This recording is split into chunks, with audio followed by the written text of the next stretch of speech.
nagbabalik ang schoolmates at kanina nga guys, yung mga guests natin, si Jan, si Paul at si Nelly ay kanina nagkaroon ng mini discussion ng kanilang mga sharing of their experiences ng iba't ibang mga nakita siguro nila or na-experience sa kanilang mga panahon or in their own unique way. So ngayon guys, gusto namin kayong tanungin. Given na you all heard what each other experienced, do you now think na may deeper understanding kayo of your own generations? Or is it still a blur for you kung sino si Gen X, Gen Y, or Gen Z? Siguro, simulan muna natin kay Jan. Yeah. For me, kumbaga nandun pa rin yung, hindi mo pa rin masasabi na totally alam ko kung ano yung Gen X. Still, we are in the process of discovering. Sabi nga nila, di ba, life is a continuous process of learning and discovering. So in some way, there's a part of me na nalalaman ko na kung ano ang Gen X.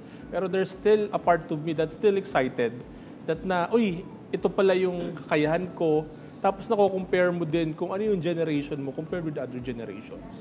Kumbaga, mas nadidiscover mo kung ano yung pinagkaiba-iba, kung ano yung pinagkapare-pareho at saka yung pinagbago. Kasi as time goes by, we adapt eh. Kahit Gen X ako, darating ang panahon ng Gen Z, Gen Y, we adapt. Same as with them as well, as they go on. Right. Thanks, Jan. Paul, ikaw, same thoughts or would you disagree? Siguro para sa akin, yung sa generation ko, of course, marami pa akong dapat i-discover, no? Kasi parang feeling ko, ongoing pa rin naman yung pagiging Gen Y ko, no?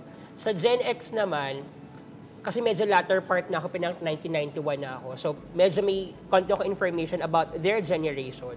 Tapos siguro, one of the good things din, naabutan ko naman yung sumunod na generation, yung Gen Z.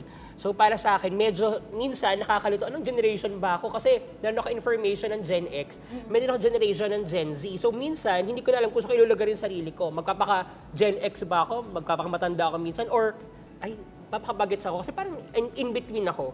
So parang ganun yung na-experience ko ngayon. Na parang, there are times na yung decision making ko pang Gen X. May times naman yung actions ko pang Gen Z. Parang ganun. So that's what makes a Gen Y.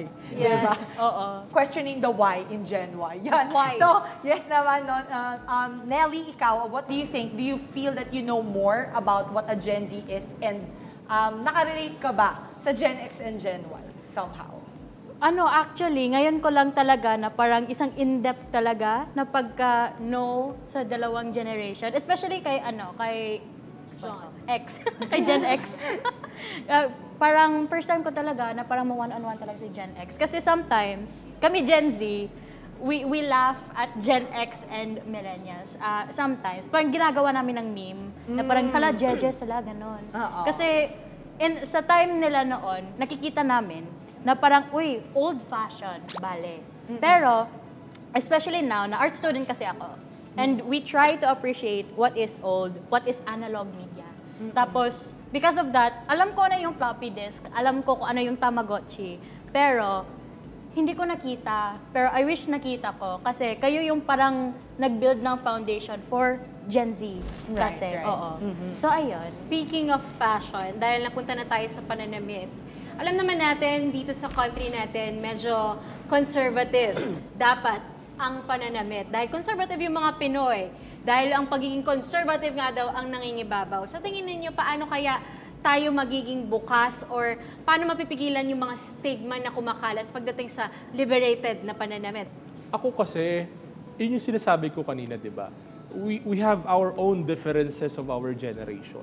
And may sarili tayong prinsipyo kung ano yung maayos, ano yung formal, ano yung angkop para sa akin. Pero it doesn't mean kung ano yung okay sa akin, okay din kay Gen Z, okay din kay Gen Y. Kaya nga, di ba, nandun yung proseso that we need to adapt, yung pagbabago. Kasi dapat nating maintindihan na ang panahon, time goes by and change is imminent. Kailangan natin intindihin na kailangan ng pagbabago. Paminsan-minsan, meron talaga mga tao na sarado ang isip na, ay, ito kasi nung panahon namin You cannot push kung ano yung gusto mo nung panahon mo sa panahon nila. Tama. Kasi iba yung generation nila sa generation natin. Kumbaga, nagbabago ang panahon. Bago naman tayo dumating sa Gen X, may nauna pa rin panahon And before we arrive to this moment, nung Gen X namin, may nauna pa. And it transitioned as years goes by. Same as with the others as well. Sa inyo ba, ikaw, Paul, madalas nyo ba narinig yung word na, hindi kami noon, ganyan. Parang paano ka nag-react pag gano'n? Sabi nga kanina, parang medyo narcissistic kami mga Gen Y. So, madalas as a teacher, Is it a yes or a no? sometimes. As a teacher, It's a yes. oo, yes. As a teacher kasi, di ba, parang pag may sa mga estudyante, minsan pag nagkagalit ka or gusto mo silang sawayin, lagi sabi, nung panahon nga namin, ganito, ganyan. Or minsan pag gusto mo magbigay ng example, lagi sabi, nung panahon namin, ganito kami. Gaslighter. Yeah, parang narcissistic talaga. Hindi, parang may gano'n kaming tendency. Pero hindi ko naman sinasabi siguro medyo proud lang kami dun sa generation na meron kami. Or dahil gusto ko lang siguro i-share kung ano yung meron na experience ko when growing up. Parang gano'n siguro. So, kumbaga, given niya, nasa gitna siya, parang he takes pride na you have the perspective of both. Right? Ikaw, Nelly, malamang sa hindi, nakakarinig ka na kami noon, hindi kami nagsusuot ng ganito, but ngayon, ganyan na kayo. Paano ka nag-react kapag ganun ang sinasabi? So, it's 2023. Ganun sasabihin. Move on, Pero charot. sa true lang, there are sometimes na parang ganun ako, na parang sometimes makikita mo na there are people, especially sa older generation talaga, na liberated na kasi kami na generation namin na, uy, we can dress what we want, kahit ano na siya. Oo. Pero at the same time, we have to understand their generation din. Kasi you have your own stance. May stance din kami. Tapos we have our own definition siguro of liberated na clothing. May own version din kayo na, liberated clothing. Ayun. Tapos, sa question ninyo, palagi, mama at papa ka parang. Oo. Yung panahon namin. Itag ang mama at papa ni Nelly. Oo. Hala ka, kung nakikita nyo, anyways. Ayan. Okay. So, Nelly, Paul, and Jan, from fashion, let's move on naman to gadgets and technology. So, syempre, tayo yung nakakita ng pagbulusok talaga ng social media, hardware, software, you name it, we have it. Diba? So, kayo ba, did you experience or have you seen people from your generations adapt quickly? May nahirapan ba? And parang, how do you chalk that up with the differences in your generation? So, simulan muna natin kay Jan. Sa Gen X, hindi nahirapan eh. Kasi kung babalikan mo yung panahon na yon, doon lumabas yung mga malalaking mobile phones eh. Tapos unti-unti, lumiit, lumaki, paliit, lalo na pumasok yung Nokia generation. Kumbaga, papalaki eh. So nung nag-transition sa smartphone, hindi na nahirapan si Gen X eh. Kasi nasimulan siya ng mga unang mobile phones na malalaki. So yung pag-a-adjust, hindi naging ganong mahirap. Compared siguro yung mas older generation yon, medyo nahirapan. Pero look now, di ba? Sinong karamihan active sa social media? Mga lola at lola natin. Yan yung mga active ngayon. Kasi we adapt. Nag-a-adapt naman. Built different ang Gen X. Yes. Gen Y, kayo naman, Paul, bilang ikaw ang nasa middle child syndrome, ano ang experience mo sa changes ng gadgets and technology? Siguro hindi rin masyadong nahirapan. Kasi nga kagaya sinabi ni Sir John kanina, parang sa bawat generation, may panibagong gadgets na dumarating. Right, so, syempre, pag dumating sa generation mo, mag-a-adjust ka, mag-a-adapt pero sa gadget na dumating. So, para sa akin, hindi siguro masyadong nahirapan yung generation namin. Kasi sa generation Y na, dumating yung gadgets, yung social media, so madali sa amin mag-adjust. Gen Z, kayo ba? Siyempre, may mga old phones pa rin kayo nakikita in-store, ganyan. At bilang, we love everything that's new. Tayo ba? Wow! Siyempre, kailangan i-include ang sarili.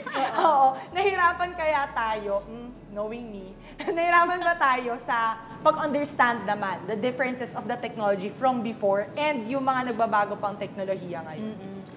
For me, as a Gen Z, advance na kasi mag-isip. Advance na din yung mga technology namin, So, parang na-understand namin kung nasaan yung pinakauna talaga na Gen X. Kasi kayo yung foundation, yung nasabi ko kanina. Kayo yung foundation Kayo yung nag-build up ng groundwork sa amin. So, we know the basics. Kasi kayo yung gumawa ng basics. Tapos, ayun, sa generation namin, hindi namin naabutan talaga. Naabutan ko siguro 2 years old pa ako na parang nagko-contact ako sa papa ko sa abroad na parang yung malalaki talaga, may antena pa. Oo. Pero, yung sa amin lang siguro, it's too bad na hindi namin makita yung technology noon. Kasi it was so fascinating. Kasi kayo yung gumawa talaga na how did you come up with this from scratch? Tapos grabe yung pag-adapt. Tapos while kami, nandyan na, spoon feed. Oo. So, ayun lang. Right. So, from fashion, gadgets, syempre, sunod-sunod na battery questions tayo today.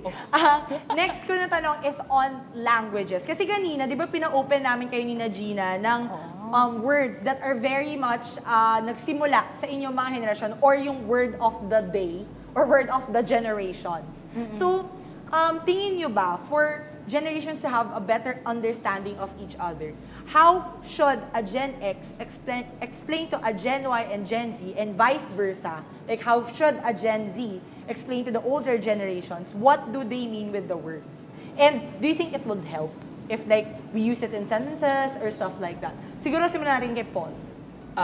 Siguro very helpful siya. Lalo sa profession na meron ako as a teacher na nasa Gen Y, ang estudyante mo ay Gen Z, dapat mas maintindihan mo sila. Tulad sinabi ko kanina, may mga times no, na kailangan mo i-level yung sarili mo sa kanila. You need to learn their language para makausap mo talaga sila. Kasi iba na yung language ng generation na meron ngayon. So minsan, para mas maintindihan nila yung gusto mo iparating sa kanila, you need to learn and know their language. Kami, sabi ko sa classroom, omsim, tama yan, ganyan. Diba? Para alam nila na, si sir pala, na pwede ako makarelate sa kanya, pwede ako magsabi sa kanya, pwede ako mag-open up sa kanya. Mahalaga yun sa generation na meron sila. Yung Gen Z, no? Kasi parang, ayun nga, yung generation nila, iba na talaga yung takbo ng utak nila. Sobrang bilis. So, kailangan, yung Gen Y kami, mag-adjust para sa kanila. Mag-keep up. Keep up. Ikaw, Deli, ano naman ang advice mo sa inyong mga colleagues sa Gen Z para i-explain yung riz, slay, work, ganyan? So, for me, personally, let's be patient sa kanila. Kasi, yun nga yung nasabi ni Kuya kanina. Ang bilis ng takbo ng utak natin na parang, kasi, attention span din natin parang kumukunti na rin. At the same time, yung rin natin, yung takbo ng utak natin. So, let's be patient with them. Let's explain to them kung ano yung mga meaning. Kasi alam ko, Riz is like 6 months. Mga 6 months pa yan. Tapos nag-boom siya sa TikTok. And sometimes, hindi pa yan dumadaan sa mga FYP ng ating mga older audiences. So, let's be patient with them. Let's explain to them kung ano yung mga trends natin para sila rin, they can come in with the fun. Kasi sayang naman na parang hindi sila relate sa atin. No? Right. Missed opportunity. At dahil dyan, nakarelate ka ba dyan sa sinabi ni Nelly? Oo naman, kasi ako kagaya din ni Paul kanina nung sinabi niya na syempre kailangan mo rin unawain sila, kailangan mo rin ipaliwanag.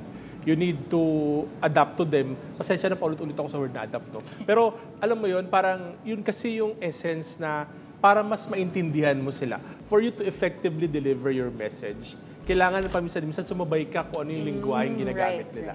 Hindi mo pwedeng gamitin yung lingwahe ko noon sa lingwahe nyo ngayon.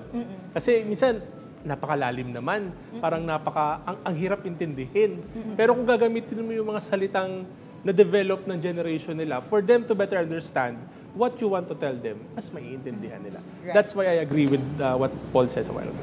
Yes. So ngayon yan, napag-usapan na natin yung communication and kung paano nyo maiintindihan yung isa't isa. Siyempre, kapag naintindihan mo, nandyan yung influensya. Diyan papasok. So ano yung sa tingin nyo yung naging epekto sa inyong personal lives noong generation ninyo?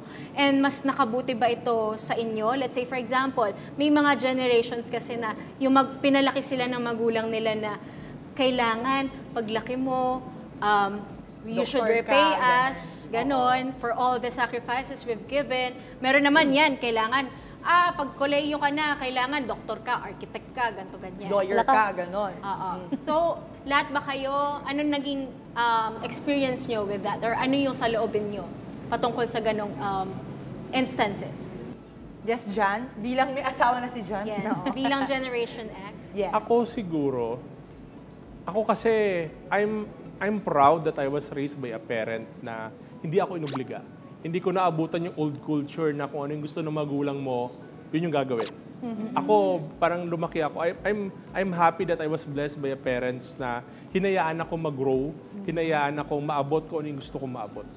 Pero paminsan-minsan, syempre, father ko, military, medyo ma-influence na ito dapat. Pero nung panahon ko kasi rebellious din ako eh. Kumbaga ko, anong gusto ko, gagawin ko. Which is, hinayaan naman ako ng magulang ko. Kasi alam nila, doon ako masaya. Siguro, pinaka-influensya sa akin ng generation ko, para sa akin, our generation, kami yung parang free-spirited eh. Kung ano yung gusto mong gawin, gawin mo. Kung ano yung tingin mo nararapat, gawin mo. So, yun yung mindset ko noon eh. Parang naniniwala ako na, ba't ako pipigil sa makalumang paniniwala? Ba't ako pipigil sa opinion ng ibang tao?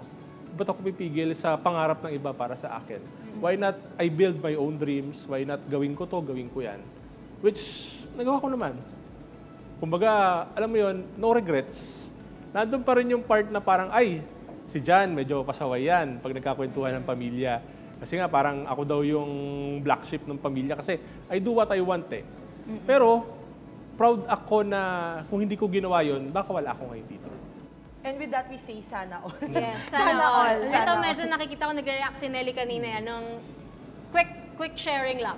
Quick sharing kasi nakaka-relate ako kasi yung parents ko initially they wanted me to become yung mga hindi mainstream pero yung pinaka-common na mga profesyon, doktor, isang attorney, abogado, engineer, ganon. Kasi yan din yung parang trinain ko sa senior high school. Kasi yan yung Strand. parang, yung strand ko, YUMS. Pero napadpad ako sa Bachelor of Multimedia Arts na animation pa. So parang din, in their part din, sa generation ninyo din. Na may ate din ako kasi na generation mo. Nakikita ko na pala, ang ganda ng story ko right now. Kasi yung parents ko, Gen X. Yung ate ko, Millennial, Gen Y. Tapos ako, Gen Z. So, bale, nakita ko yung reflection eh. Gen X yung parents ko, they want my sister to be successful in life. Pinush siya, architecture.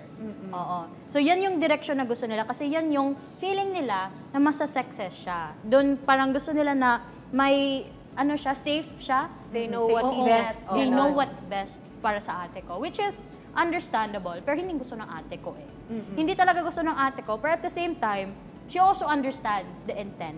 Kasi, parang magulang na talaga yung Gen X. They're looking out for the younger generations. Oo. And then, pagdating sa akin, Gen Z is very strong-willed, na parang at the same time na parang yung bebe. Oo, walang preno. Walang preno talaga. Tapos, parang yan yung nangyari sa akin. I fought for anong nandito na talaga ako. Kasi hindi talaga sila at first. Taga Cagayan de Oro po ako. Tapos, parang, I flew to Manila just to study arts. Something na hindi masyadong, hindi common dito. Pero yan talaga yung gusto ko. Tapos parang push na push. Isang year na parang, hi mommy, hi daddy. Na parang, can you please, arts. So, ayun, na after that, poof, okay naman sila, na okay na talaga sila kasi I pushed for that. I let them show na kayang-kaya ko. Right. And then at the same time, they approved naman. Kay they saw na kaya ko. Pero, so nakikita ko sa ate ko, sayang lang talaga sa ate ko kasi they wanted what's safe for her, pero what she doesn't want. Yan lang sana. So medyo unique din yung experiences ninyong dalawa kasi he claims to be free-spirited pero si Gen Z ang nakulong sa ibang dimension. But now naman, in this generation, social media is very much rampant. Lahat tayo, syempre, connect ang ating social media influencer dito. At usong-uso ang mga fake news, di ba? Paano mo natitimbang coming from the learnings of your generation, paano nyo natitimbang what's right, what's wrong? Gaano nga ba ka-knowledgeable ang people from your generation in terms of fact-checking? So, syempre, representative kayo ng inyong mga henerasyon. Siguro simulan natin ang ating social media influencer, Paul. In 3 to 5 sentences.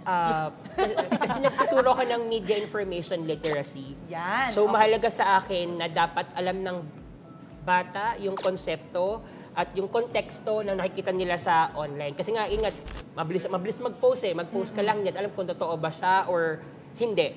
Diba? So, para sa akin, sobrang halaga. Sa generation namin, actually, kami yung generation na mahilig pa mag-research. Kasi syempre, hindi kami tamad magbasa. Unlike nung mas younger generation, gusto nila yung mabilisan. Sa headline. Kung ano yung headline yun na, di na nila binabasa yung kasunod. So siguro, malaking factor na yung generation namin, medyo masipag pa magbasa. So kung pag meron kami nakita na, ay, ito kaya, totoo kaya yan, medyo may pagkamarites kami na, ay, hindi, feeling ko may iba pang gustong sabihin yan. Yan. So, syempre, nag-share ang ating social media influencer. So, in 3 to 5 sentences, Gen Z, what do you think about fact check? Fact-checking talaga. Kasi nasa generation ako na attention span is so short na parang kailangan, this is also my ode to all of my Gen Zers. Please fact-check. Kasi, nabubudol tayo sa mga headliners na napakaganda na, oh my gosh, ito pala yung nangyari, hindi binasa yung article. Yan yung nangyayari. Tapos, sometimes din, sa experience ko din, yung parents ko, mga Gen X din, same din kami ng problema kasi they see a really good headliner. Hindi na nila binabasa. Kasi they don't know how to open the document. Kasi hindi pa sila super tech savvy. So, ayun lang. That's my lang talaga. Yung experience ko lang. At syempre, with all their sharings, mas marami pang exciting kwentuhan ang ating pagbibigyan sa pagbabalik lamang yan ng Schoolmates!